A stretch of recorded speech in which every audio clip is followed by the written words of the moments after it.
Saudara, Anda menyaksikan Kompas Bisnis bersama saya Putri Oktaviani. Juli untuk ketiga kalinya di 2025, bunga acuan Bank Indonesia atau BI Rate turun. Kebijakan ini demi mendukung pertumbuhan ekonomi.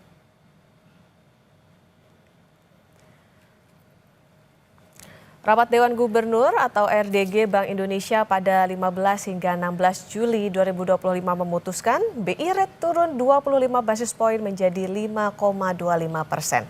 Suku bunga deposit facility juga turun 25 basis poin menjadi 4,5% dan suku bunga lending facility sebesar 6%. Keputusan ini saudara konsisten dengan makin rendahnya perakiraan inflasi tahun 2025 dan 2026 dalam sasaran 2,5 plus minus 1%, terjaganya stabilitas nilai tukar rupiah sesuai dengan fundamentalnya serta perlunya terus mendorong pertumbuhan ekonomi.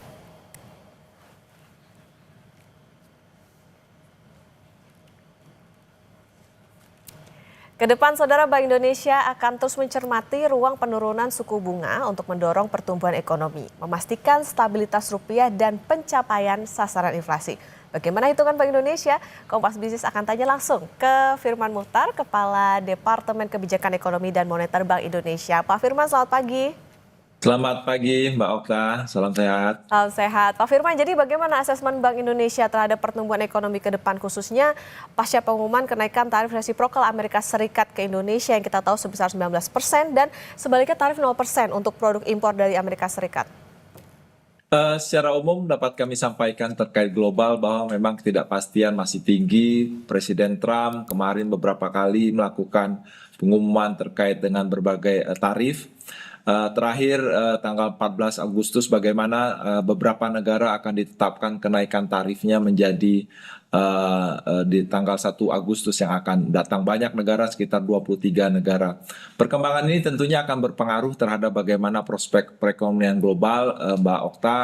Perhitungan kami perkembangan ini akan berdampak terhadap perekonomian dunia, akan tumbuh sekitar 3%, masih sekitar 3% di tahun 2025 ini. Perkembangan positif kami mencatat tentang bagaimana proses negosiasi pemerintah Indonesia dengan Amerika Serikat, di mana perkembangan terakhir tarif yang semula diterapkan menjadi 32% pada 1 Agustus, kemudian berdasarkan perkembangan terakhir Presiden Trump menyatakan kita akan mendapat tarif sekitar 19%. Tentunya ini menjadi positif bagi Indonesia. Dari perakiraan kita sebelumnya, ada 3 faktor yang bisa berpengaruh positif bagi Indonesia. Pertama, tentang penurunan tarif ini akan membuat daya saing ekspor kita menjadi lebih baik dari perakiraan kita sebelumnya. Kemudian yang kedua, berbagai faktor kebijakan lainnya yang kita sudah dengar terkait dengan impor diperkirakan juga bisa mendorong bagaimana kegiatan ekonomi domestik yang pada gilirannya mendorong pertumbuhan ekonomi Indonesia. Dan yang ketiga yang menjadi penting adalah tentang bagaimana impact-nya terhadap persepsi pasar global terkait dengan prospek ekonomi Indonesia yang akan berdampak positif. Ketidakpastian pasar keuangan ke Indonesia tentunya akan menjadi lebih rendah. Jadi itu Mbak Okta, kondisi terkini pandangan kami terkait dengan kondisi global dan impact perkembangan dari negosiasi tarif. Oke, tadi ketidakpastian juga masih tinggi. Kalau di dunia nih pertumbuhannya diperkirakan sekitar 3%. Nah, dengan asesmen Bank Indonesia tersebut, Pak Firman, apakah proyeksi pertumbuhan ekonomi di Indonesia pada semester 2 tahun 2025 ini bisa tumbuh di atas 5% dan apa saja faktor pendukungnya, Pak? Beberapa faktor tentunya akan banyak berpengaruh terhadap bagaimana kita melihat kondisi perekonomian domestik. Perkembangan terkini memang kita melihat pertumbuhan ekonomi memang harus terus kita dorong, sehingga berbagai hal kami melihat di semester kedua, setidaknya 3 faktor yang bisa berpengaruh terhadap bagaimana prospek perekonomian kita ke depan. Yang pertama tentunya terkait dengan kondisi global, perkembangan positif yang seperti kami sampaikan tadi bisa mendorong bagaimana perbaikan ekspor, bagaimana mendorong kegiatan ekonomi domestik melalui investasi. Yang kedua adalah bagaimana di semester kedua ini biasanya akan terjadi peningkatan ekspansi stimulus fiskal yang lebih besar dari semester pertama. Tentunya kegiatan-kegiatan ini akan mendorong pengeluaran pemerintah yang akan berlanjut kegiatan ekonomi domestik lainnya, investasi dan juga konsumsi. Dan yang terakhir, bagaimana respon dari kebijakan Bank Indonesia dalam semester pertama ini kita terus melakukan pelonggaran kebijakan moneter melalui suku bunga, melalui pendekatan likuiditas, melalui kebijakan makroprudensial. Tentunya ini akan mendorong pertumbuhan ekonomi kita di semester kedua. Hitungan kami, Mbak Okta, untuk tahun 2025 ini pertumbuhan ekonomi kita dengan perbaikan yang lebih baik di semester kedua, kita perkirakan ekonomi dalam kisaran 4,6 hingga 5,4%. Oke, 4,6 sampai 5,4% ini tentu optimisme dari Bank Indonesia, dan tentu kita harapkan dengan tadi salah satunya ada penguatan ekonomi di domestik. Pak Firman, tren nilai tukar juga menguat pada Juni 2025 ini. Apa yang menyebabkan penguatan nilai tukar rupiah tersebut, Pak? Gimana proyeksi BI terhadap besaran nilai tukar rupiah hingga penghujung 2025? Beberapa perkembangan positif setidaknya dari global, tadi saya sampaikan bahwa ketidakpastian memang masih cukup tinggi, termasuk dari bagaimana prospek Amerika Serikat itu sendiri. Ketidakpastian tarif ini membuat bagaimana pelaku pasar di pasar keuangan global, investor global mulai berpikir bagaimana menciptakan, menempatkan aset yang lebih optimal. Itu satu sisi. Sisi lain, ada prospek defisit fiskal Amerika Serikat ini masih akan cukup tinggi. Dari awalnya lebih rendah 5, kemudian meningkat menjadi 3, kemarin hitungan kembali menjadi sekitar 6,4% dari PDB. Ini menimbulkan kekhawatiran dari pelaku investor global. Yang pada giliran terjadi pergeseran penempatan dana dari Amerika Serikat ke berbagai negara maju, termasuk Eropa yang sudah mulai meningkat. Dan perkembangan dalam 2 bulan terakhir ini, aliran modal juga sudah berkembang, mengalir kepada negara berkembang, termasuk Indonesia. Inilah yang membuat bagaimana penempatan dana ke negara berkembang, termasuk Indonesia ini, yang mendorong kurs kita mulai dalam tren menguat. Perkembangan terakhir tren kurs bergerak pada kisaran 16.200 sampai 16.300.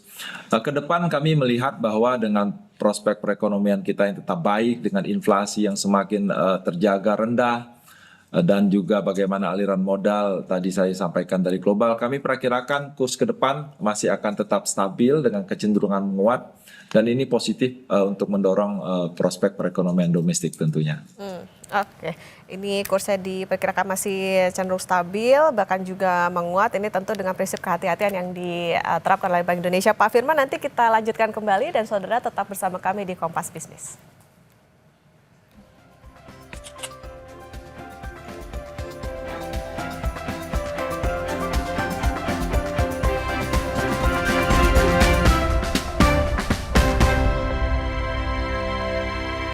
Kembali di Kompas Bisnis, saudara, dan kita akan melanjutkan perbincangan bersama dengan Kepala Departemen Kebijakan Ekonomi dan Moneter Bank Indonesia, Pak Firman Mohtar. Pak Firman, kita lanjutkan kembali. Nah, ini kan Bank Indonesia dalam RDG Juli memutuskan untuk menurunkan tingkat suku bunga jadi 5,25%. Apa sebetulnya, Pak, yang jadi pertimbangan Bank Indonesia menurunkan suku bunga di tengah? Tadi sempat disinggung soal ketidakpastian global yang berlangsung, dan apakah ada potensi penurunan suku bunga lagi di masa yang mendatang? Iya, Mbak Okta. Ada 3 faktor setidaknya yang berpengaruh mengapa Bank Indonesia secara meyakinkan menurunkan BI rate 25 basis point menjadi 5,25. Yang pertama, hasil hitungan kami melihat prospek ke depan terkait inflasi, kami perkirakan inflasi ke depan makin lebih rendah dari perakiraan kita. Hitungan kami dengan kondisi saat ini, memang inflasi saat ini di IHK yang terus turun dengan inflasi inti yang rendah, kami perkirakan ke depan bahkan inflasi inti bisa turun lebih rendah daripada titik tengah kisaran proyeksi. Titik tengahnya adalah 2,5, sementara kisarannya masing-masing 1%, jadi 1,5 sampai dengan 3,5. Perkiraan kami inflasi inti akan makin rendah, itu yang pertama. Yang kedua adalah tentang sebagaimana sampaikan tadi Mbak Okta, terkait dengan bagaimana prospek dan perkembangan dari nilai tukar. Prospek perkembangan nilai tukar, perkembangan terkini nilai tukar masih dalam tren menguat dan stabil, dan perkiraan ke depan tentunya kami harapkan akan semakin stabil dan menguat. Hubungan dua ini antara inflasi dan nilai tukar tentunya akan berpengaruh kembali terhadap inflasi yang makin rendah yang kami sampaikan tadi. Yang ketiga adalah terkait dengan pertumbuhan ekonomi yang kami sampaikan tadi dalam kisaran 4,6 hingga 5,4 yang perlu kita terus dorong. Berbagai indikator menunjukkan memang kita harus terus secara bersama-sama dengan pemerintah dan pemangku kepentingan lainnya, kita perlu terus dorong. Ini menjadi penting di tengah ketidakpastian global yang tinggi seperti saya sampaikan tadi.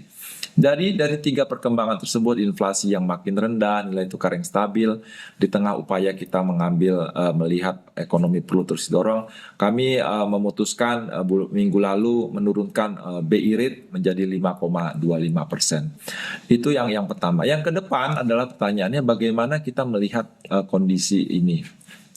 Kami melihat terus mencermati ruang-ruang untuk penurunan BI rate ke depan, melihat tentunya prospek perekonomian dengan tetap menjaga stabilitas nilai tukar dan inflasi tersebut. Ini kita lihat dengan mempertimbangkan kondisi domestik dan global. Bukan hanya itu, Mbak Okta, seperti saya sampaikan, bagaimana upaya kita secara all out ingin mendorong pertumbuhan ekonomi dengan tetap menjaga stabilitas. Di samping menurunkan suku bunga BI rate, kami juga secara cukup kuat mendorong peningkatan likuiditas.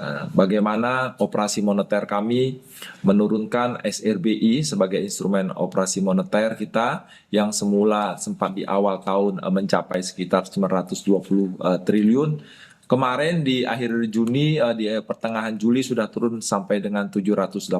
Jadi kami tambahkan likuiditas di perekonomian. Itu yang terjadi. Tentunya juga kita melihat bagaimana kita melakukan pembelian SPN di pasar sekunder yang sampai dengan pertengahan Juli lalu sudah mencapai 144 triliun. Upaya-upaya ini Mbak Okta yang kami lakukan untuk mendorong pertumbuhan ekonomi dengan tetap menjaga stabilitas inflasi dan nilai tukar. Oke, ada pertimbangan tadi soal bagaimana prospek inflasi maupun juga nilai tukar yang cenderung ke positif dan juga pertumbuhan ekonomi yang bisa mencapai bahkan melebihi dari 5%. Nah, Pak Firman, ini kan adalah ketiga kalinya Bank Indonesia menurunkan BI rate di tahun 2025 setelah bulan Januari dan juga bulan Mei kemarin. Tapi suku bunga kredit perbankan Pak juga masih tinggi. Gimana upaya Bank Indonesia untuk mempercepat transmisi penurunan suku bunga BI rate tadi ke suku bunga kredit? Ya, makasih Mbak Okta. Ini terus menjadi cermatan kami. Memang secara historis, empiris, memang akan ada jeda terkait dengan bagaimana penurunan suku bunga perbankan yang pada gilirannya akan berpengaruh terhadap pertumbuhan kredit.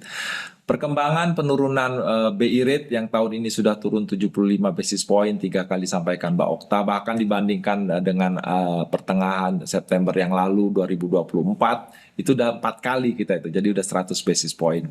Perkembangannya memang terlihat bahwa secara umum penurunan suku bunga itu sudah terjadi. Di pasar uang itu sudah mulai menurun, di pasar obligasi kita lihat yield SBN sudah turun, dan ini perkembangan positif. Yang menjadi cermatan seperti disampaikan tadi adalah terkait dengan suku bunga di perbankan. Satu sisi sebenarnya likuiditas itu sudah cukup. Ya itu yang terjadi yang dapat kami sampaikan. Cukup dalam arti berbagai indikator memperlihatkan bahwa alat likuid bank itu sudah cukup. Satu hal lain yang tercermin adalah bagaimana perilaku di lelang. Lelang SRBI, sekuritas Bank Indonesia tadi, instrumen moneter itu sudah sampai 4 kali. Jadi yang masuk pelelangan, yang menangkan itu sudah sampai 4 kali. Jadi menunjukkan bagaimana besarnya likuiditas tersebut. Ya memang menjadi agak lemah karena apa? Karena ada 2 faktor yang membuat kami perhatian kami adalah terkait dengan perilaku perbankan dari sisi supply ya yang memang lebih berhati-hati menyikapi kondisi terkini yang memang perlu terus didorong. Ini berpengaruh terhadap proses penempatan dananya, alokasi dananya yang lebih cenderung kepada surat-surat berharga sampai saat ini. Dan kemudian bagaimana ini berdampak terhadap perilaku penempatan penyaluran ke kreditnya yang memang masih belum cukup kuat. Perkembangan terakhir kredit 7,7%. Satu sisi lain tentunya bagaimana proses permintaan ini memang belum cukup kuat. Kami di samping respon kami terkait dengan suku bunga tadi Mbak Okta, seperti saya sampaikan kami juga mendorong melalui sisi likuiditas bagaimana posisi RSSRBI kami yang terus turun, kemudian kami lakukan di pembelian SPN di secondary market dengan menjaga kehati-hatian stabilitas. Satu hal lagi yang kami lakukan adalah kebijakan likuiditas makroprudensial. Ini adalah insentif kepada bank bila mana bank memberikan kredit kepada sektor-sektor tertentu. Perkembangan terkini di KLM, kebijakan likuiditas makroprudensial kita itu sudah mencapai 376 triliun, jadi cukup besar. Jadi peluang-peluang ini yang kami harapkan memang ke depan akan semakin baik dengan kecukupan likuiditas yang memadai, kemudian kita dorong melalui suku bunga, likuiditas, pemerintah nanti akan secara bersama-sama di second semester akan membaik. Tentunya ini akan mendukung kredit menjadi lebih besar dari kondisi saat ini dan suku bunga yang semakin turun tentunya. Oke, kalau dari BI-nya udah ada upaya untuk menurunkan BI rate sekian kali, tapi tentu harapannya ini dari perbankan juga bisa terdorong juga nih ya Pak ya, tentunya untuk bisa meningkatkan tadi selain konsumsi juga investasi untuk bisa mendukung bagaimana cita-cita pertumbuhan ekonomi tadi bisa sampai 5,4%. Nah Pak Firman, di tengah ketidakpastian global yang meningkat, bagaimana upaya BI bisa jaga stabilitas nilai tukar tapi tetap mendorong pertumbuhan ekonomi? Gimana koordinasi dan sinerginya dengan pemerintah? Ini menjadi penting di tengah ketidakpastian global yang memang masih tinggi, pasar keuangan masih memang terus bergerak ya. Kami di Bank Indonesia tentunya di samping bagaimana kita tetap menjaga memberikan suku bunga yang konsisten, menjaga inflasi, stabilitas nilai tukar dan mendorong pertumbuhan ekonomi. Kami di pasar falas tentunya terus aktif melihat bagaimana kita menjaga stabilitas di pasar falas tersebut.